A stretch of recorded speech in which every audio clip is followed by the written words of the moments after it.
Just to think, if we change our opener there, it will not be Dickoff scores again. It will be West Brom score against Manchester United to give City the Premier League. This is the Wednesday Club. Welcome. I am joined by Steve Shanyaski and Ian Cheeseman. Right. Good evening, gentlemen. Steve, we will come to you very soon if you've not had the full brunt of the fact that City are now champions. Ian Cheeseman can give you... You can give him a bit. Give me your full brunt, mate. I can't wait for that. Put it away, Ian. Coming up on the rest of the show, Salah, is he going to be a future Ballon d'Or winner?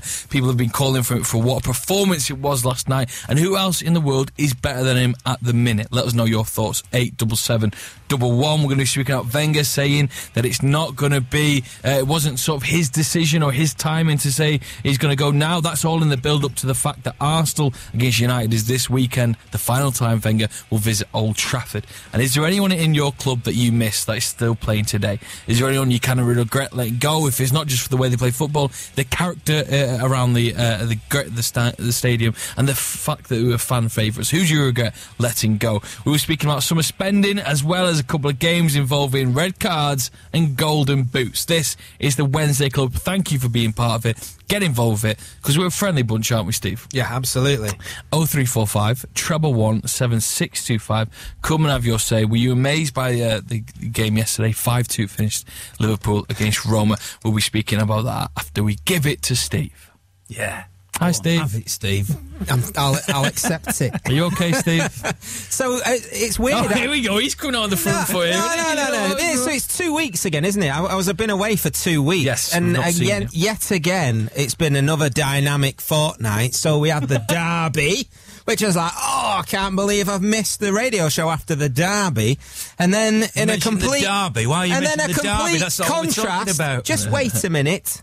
You calm down. I know you're excited because you've won the league. Giving it to you. Well, and then West Brom, and we threw it away, and it was like, oh my goodness me, we've got to get rid of this inconsistency, United. It's unbelievable.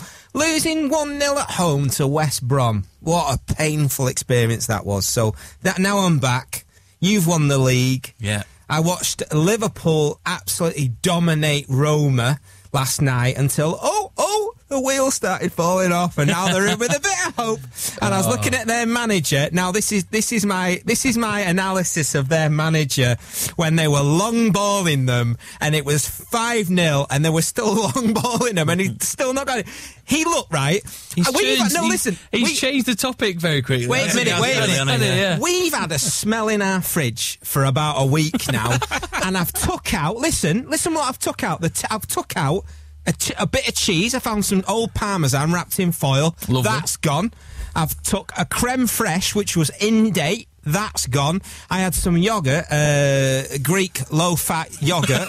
That was half empty, and I'm not sure if it was in date or not. That's gone, and the smell's still there. Is it a bitter rag that's in there? I don't know what it is. There's moisture at the back. I don't know what's making the smell.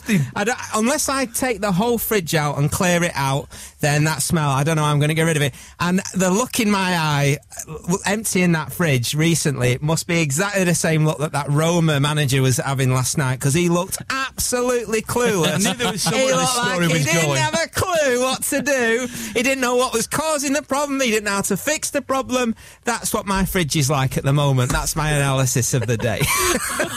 I mean, great analysis. Wonderful analysis. But you tried to match the day, didn't you? I was in it today. You have turned the topic away from what we started off talking about. What, the City winning the league? City have won the league. We've been talking about... I've said to you, you've asked me 1,000 times. No, I haven't asked you twice in about 2 No, minutes. you've asked me every show since we lost... Right, the first derby, when we were shocking, we were terrified, we didn't know what to do, we lost the season then. For me, we lost it then. There was no way. We were dreaming.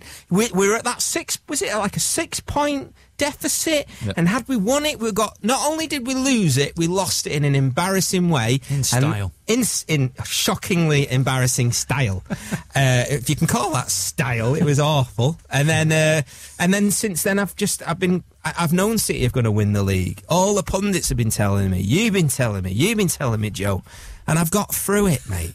And here you are. And here we are, and City have won the league. And he knows more about Coronation Street than anybody else does. That's what he's been watching for the last few weeks. Mate, I'd rather empty my fridge than watch that show. So it's good to have you back, Steve. A lot has happened, as you said. Even the derby, it was a great Wednesday club for Alex. He famously said... Maybe not last week, though, when we lost the league. Before. It was my week last week. So last week, he famously said... 2 weeks ago, he famously said this. Been the best show ever. Mood was a bit low, considering what happened. But City have won the league. Ian, before we go on to the Liverpool game, I want to talk about your appearance in Channel 4. Oh, yeah. Did you see Ian on Channel 4? No. Did you not? Countdown, was it? Were you one of the contestants, mate? The deal, nobody was hiding inside the box. Ian was on Channel 4. The real football fan show. The real football What's fan that show. like? I'll speak to my agent. And I want to give a plug for it, because you can still watch it now. Yeah, it's on there. I tell you what, it was. They told me to get down there for 5:30. They said we're going to do a rehearsal, right? Yeah. We're going to do a rehearsal, and it's all going to be a bit urban, and all. And it was. It's right up your scene, that man. And everything. Yeah, did you wear your Beats headphones? Down with the boys, 6. What up? You're doing all that stuff. What up, mate? Mate? And then you get there at 5:30. You get a bag of crisps and a burger, and you hang around. It's a real treat. That burger. I would have started with your birthday, mate. What the hell was going on? They're giving you that treat for. Hang around till 9 o'clock at night, and they do a rehearsal. But me and the other people who are on the show as guests can't be part of this rehearsal. And Robbie, who presents Arsenal Fan TV, he says to me, the reason you can't hear anything that's going to go on now in the rehearsal is if you want a natural reaction when we ask you the question. He said, you're on first. He said, but I can't tell you what I'm going to ask you. So you're outside. Fortunately, it was at that time when the weather was quite It was going to be football related, not. You'd like he's not ill and wanted tips or something, is it? Something you've got experience in Verucas or something. So you come in. You're the Veruca expert at Rochdale, I've heard. It takes him 2 hours to record this 20-minute programme, and I'm on right at the beginning for 2 or 3 minutes. And so as we're just about to record my segment, I said to Robbie, so obviously big secret. Can you not give us a clue what question you're going to ask? And he said, yeah, I'm going to ask how it feels to have won the league. I thought, why is that secret? It's like the worst left field question I could possibly think of. So I just said, yeah, it's great. That was, and then that was So I recommend, if you're a Wednesday Club fan, Ian Cheeseman fan, go and have a look. 4OD, the big 4OD. 4OD. And then you can have a watch of Ian Cheeseman. 40D. That's what I'm more experienced in. Let's move on to, as we've already talked about, last night's game, Liverpool against Roma. Steve, what have you had today? On. I don't know. A lot of coffee. A lot of coffee. Liverpool against Roma, as you've described, a bad smell. But what a silly game that was. Ian? I was at Rochdale. I was at Rochdale, so I think where I was at Rochdale. Did you keep up with any updates, or did you just see the final score? And when it said 5-0, I thought, bloody hell, I can't believe that. Yeah, you blink and you miss it. The goals went in, 2 for Firmino, 1 for Mane, 2 for Salah. I'm just delighted when I saw it went to 5-2. So that, by the way. You are allowed to say that. You are allowed to say that. I was hoping it gets to about 5-4 or even 6-5 for them. And you know what? Obviously, we're big rivals, City and United. And you, Steve, will quite openly say that you want City to lose every game, or, you root for the opposite. And I feel the same about United. For the first time, I'm actually getting to the point where I actually want to see Liverpool lose every game. Because of the bus. Watching last night thinking, because there's some fans saying, watching last night, Joe. I was at Rochdale, remember? So when you're on your phone, are you thinking, get back in it, Roma? You don't want Liverpool anywhere near them Champions League. You've got a chance now, 5-2, 2 away goals. What's your feelings behind it? I mean, there's that people saying, English clubs should win it, get behind it, but no, you know my feeling on it, because my strategy for the Liverpool and Man City game a couple of weeks back was that I wanted Liverpool to win, because I felt that they could be undone more than City when they come up against Munich, Real Madrid. I think we thought maybe Barcelona at the time rather than Real Madrid, whatever. Roma, sorry. Yeah, and we thought they would have been undone more than them. So my strategy still stands, because look what happened at the end of that, a 5-0, and then down to, that's a 3-goal deficit, and I don't know what Roma's like, but I imagine it's quite a brutal atmosphere when they want to win that game like they will do. I can't imagine. It won't be to be fair, and I'm not a big fan of Liverpool at the moment. It won't be as intense as Anfield. The problems with Roma are more. You know, you saw obviously the fan getting attacked and the group of Roma fans that went with the belts and everything. When City played in Napoli earlier this season, the City fans were told that they could not wear belts to the game, as if the City fans were going to do something with the belts. It wasn't. That's more of an Italian thing. And in Rome, you're told when you go to the Olympic Stadium, I've been there. You know, when you approach it, look out for gangs standing on street corners with belts and about to attack you. It's not going to be a nice place to go. But inside the ground, I wouldn't say it was the most intense atmosphere I've ever come across. I'd say Celtic, Liverpool, and quite a few others are more intense. You don't need to tell the Liverpool fans not to wear a belt because they're all in tracky bottoms. There we go. Now, cue to the adverts. I'm going to go home after that. When's your next gig in Liverpool? It's on Friday. Anybody listening, remember what he just said then. It's Friday night. Clip that, but I'm wearing a shell suit, though. They won't know I'm from Manchester. Breaking news that we're getting is, just so anyone's interested for the England World Cup, Oxlade-Chamberlain is out, suffering with a knee ligament injury. It means he's completely out of the World Cup, so he will not be in the England squad if you're interested. It was in the incident in the game last night against Roma, so that's the breaking news just getting us to us now. Let's speak about another player, Mo Salah. People running the sort of question that it was, who's better than him in the Premier League? So he wins the PFA Player of the Year. Then he takes his sort of goal scoring to Europe, and then people saying who is better than him in Europe leads on to the question is, should he be given the Ballon d'Or, the winner for the best player of the year? I'd love to know your opinion on it, Steve. And you mentioned something, it might boil down to who wins the Champions League. Yeah, well, I think it was Ian that said that, but I completely agreed with him. I think it will boil down to, because, you know, if the way that Ronaldo's dragged that team, what are they? What are they, sitting sixth in the league or something? No, they're back up to fourth now. Okay, Real not the fourth they were. I mean, they're having a season which doesn't indicate where they should be in the Champions League, and yet he has dragged them through. And he would have scored that goal had they not the penalty at the end of the game against Roma. Who was it? Who did the play? Juventus, thank you. Yeah. He would have scored that goal, and then that would have been in the situation. So he's got themselves in the situation. He's dragged them through, and if they win the Champions League, he's definitely going to be. For that reason, I mean, I'm a massive Messi fan. I can't deny. So I'd be pretty much going for him every year. However, you can't ignore the fact that Barcelona got knocked out of the Champions League this year.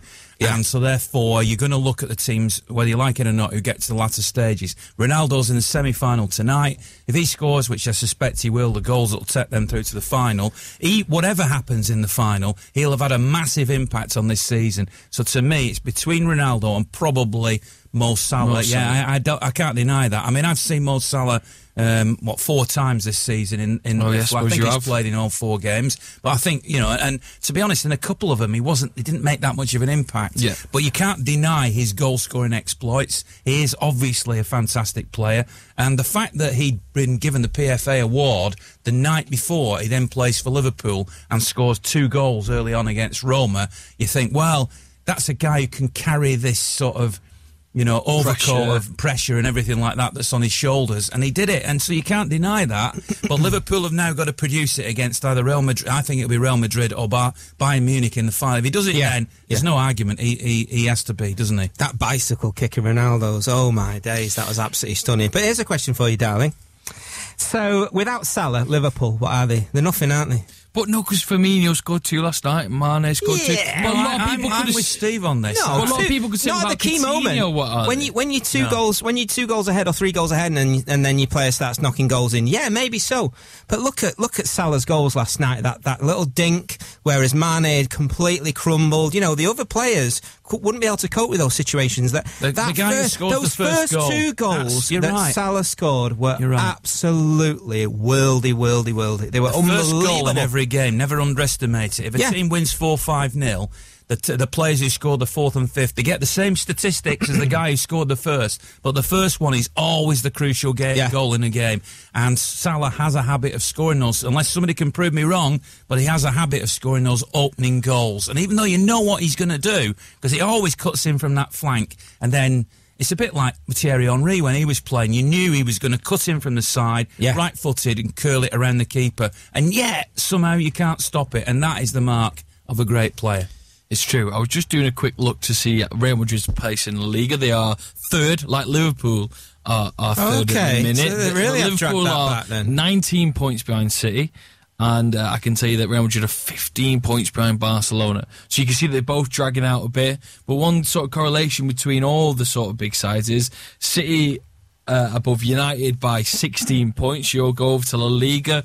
Barcelona have got an 11-point lead. And in Bundesliga, as you know, Ian, Bayern Munich up there with a 22-point lead. So the teams that are playing, on top of the league are really outshining the ones underneath them. The closest one is Serie A with a nice, Juventus and Napoli, nice fight to the end there. Do you think it'll have an effect on is City going to be that club? Or do you think the next season, Ian, for you, it'll be a bit tighter? Or is City just going to... So you're asking a lot of different questions here. I'm not sure which one you want me to ask. The question changed as lemongrass good in a Thai curry, or can you leave it out if you've not got it in the fridge? The question changed as I moved on to look at... You started the sentence with one question and ended with another. What was my first question then? No one can remember. What was my first question? It was 7 hours ago. No one can remember, mate. I wasn't asking you a question. I was telling you a point. He's the new Garth Crooks, isn't he? He was telling me a question. I was giving you a point. The point then moved into a question. Okay. And because my first point was so far away from the question, you all got in a hissy fit. So just answer me question. Are City going to be as dominant as they were in this season next season? I know. I know the answer to this. Go on, Steve. I think everyone knows how to break the code of City. And how does everyone know? Because it's all starting to really don't. It's the end of the season. The end of the season. It's always there's been a few games where City it's all started to unravel a bit. You can see like it. 5-0 against Swansea. People don't know how to play against City yet. Yeah, but the big teams. I'm talking about Swansea. You can't bring Swansea as Swansea are big contenders for the Champions League next year as well, I think. You know what I'm talking about? I'm talking about City, Spurs, Chelsea. So City have not lost Arsenal, 2 games this Burnley. season. 2 games, and that means that everybody's sussed them out now. Everybody knows how to play them. All the big teams have worked out how to play them because they've lost 2 games this season. What drivel. A little bit. Is this guy just a comedian that you've got on against me, or is he a football expert? Oh, no, he's a comedian. That's what he is. So what do you think, Ian? What happened? Go away. What happened in that second half? We unlocked the code, mate. City collapsed in the second half because they thought they'd won the game. We unlocked that's the thing. We lulled you into a sense of false security. This is all part of the code, mate. I'm telling you. What's the answer to my question? The answer is to go 2 or 3-0 down and then massacre them 5-0 in the second half. Are this is they the way you going beat to be City. as good next year, Yes. Ian? The answer is that City will strengthen this summer. They'll go out and buy 2 or 3 top notchers, not necessarily headliners, not Galacticos, but 2 or 3, because you've seen the track record that City have had in recent years. Nobody necessarily would have looked at Kevin De Bruyne, would they? He'd been an apparent failure at Chelsea, then went to Wolfsburg, slightly under the radar, comes back and look, now everybody agrees he's one of the best players in world football. There'll be another couple of signings like that. All the young players like Raheem Sterling, Leroy Sané are getting better week by week.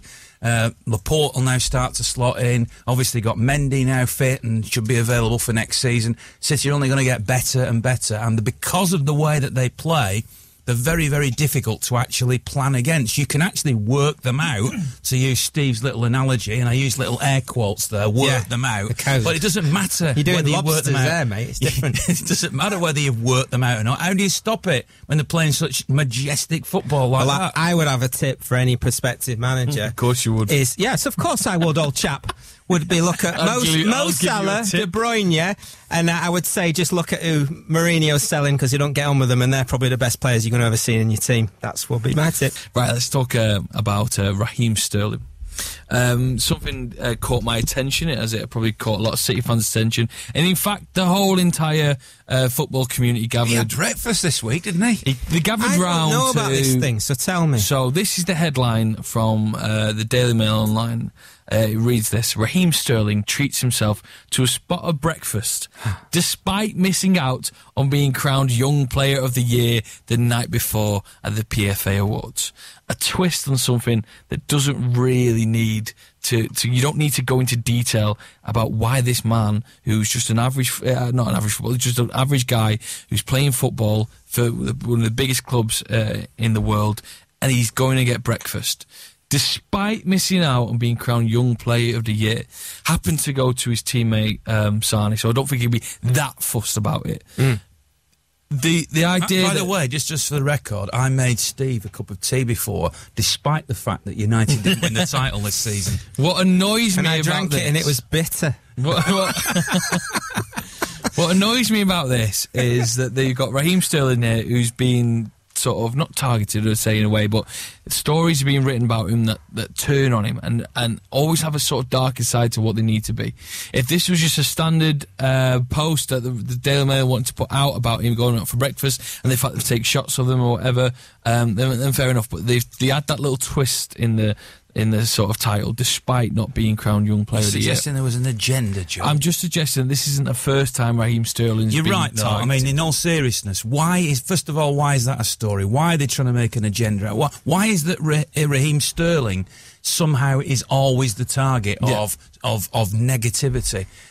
From my point of view, I've got to admit that, perhaps last season, beginning of this season, I had my doubts about whether Raheem Sterling could really reach the heights. As this season has gone along, he's got better and better and better. The game against Swansea, I thought actually was his best performance I've ever seen from him. His movement was brilliant. His flicks and his passing was accurate. His finishing, of course, he scored a goal. He's just getting better and better and better. Obviously, Liverpool fans don't like him, and they talk of him as a mercenary. And yet, of course, they signed Virgil van Dijk from Southampton, who basically went on strike, didn't he, virtually, to make sure his move to Liverpool went through. Where is the difference, Raheem Sterling moved on, and obviously James Milner went from City to Liverpool. Yes, he was at the end of his contract, but he went there to get into central midfield and to win trophies. Now, we don't know whether he's going to win a trophy this season in the Champions League, but City have already won 2 this year. Yep. So City fans have this thing against James Milner. Liverpool fans have this thing against Raheem Sterling. That's the nature of football fans. But why is there there's a seem to be an agenda in the media somehow, somewhere? I'm not saying all of it, but anti-Raheem I just don't get it at all. And then I want to switch to this side of the thing. The social media took it upon itself to run with the Harry Kane story, calling for Harry Kane, because he said the goal was his. He said one of his goals was his, and we took it upon ourselves to have a laugh about that. I was nearer to that ball than... do you know what I mean? And do you know what? We had a laugh about it. And it happened in an incident on the weekend where the FA had a bit of a laugh about it. Well, they didn't necessarily have a laugh on that subject. They had a laugh at Chris Smalling, who is an English player, don't forget, being able to stop Harry Kane from scoring goals. The FA came out and apologised about that tweet. And now journalists from across the country are coming out saying, why are we having a go at Harry Kane? Why are we saying bullying? Which is the word. Bullying. This man. This is one of the targets. Harry Kane is England's golden boy. It is a disgrace. He's the butt of FA and PFA jokes. And this is from the Telegraph, and they go on to explain that we need to sort of look after Harry Kane. But then again, I will ask you, why aren't we... Steve is a comedian. Why aren't all these... Come on, this is a serious question for you, Steve, isn't it? Who can be the butt of jokes? Who is fair game to be butt of jokes? Surely anybody is. Surely Harry Kane is. Yep.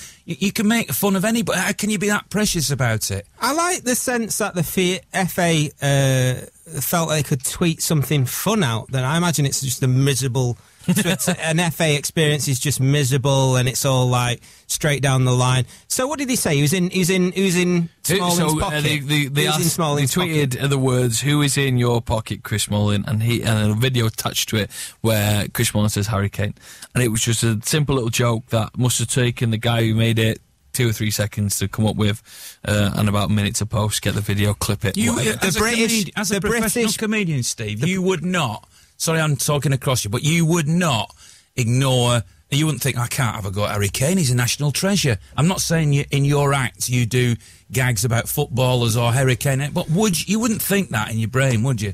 No, it's like it's fairly inconspicuous, isn't it? And it's just that the British football press are so desperate to sort of harvest hatred and dislike. Is that not the case? It's not that every England, every time England competes, we try and harvest hate against all our players and stuff. The one thing I'm looking forward to this summer is that England aren't expected to win. They aren't expected to really even get to the quarters or whatever. They're just expected to sort of do okay. They'll be beneath Belgium in their group and then take it from there.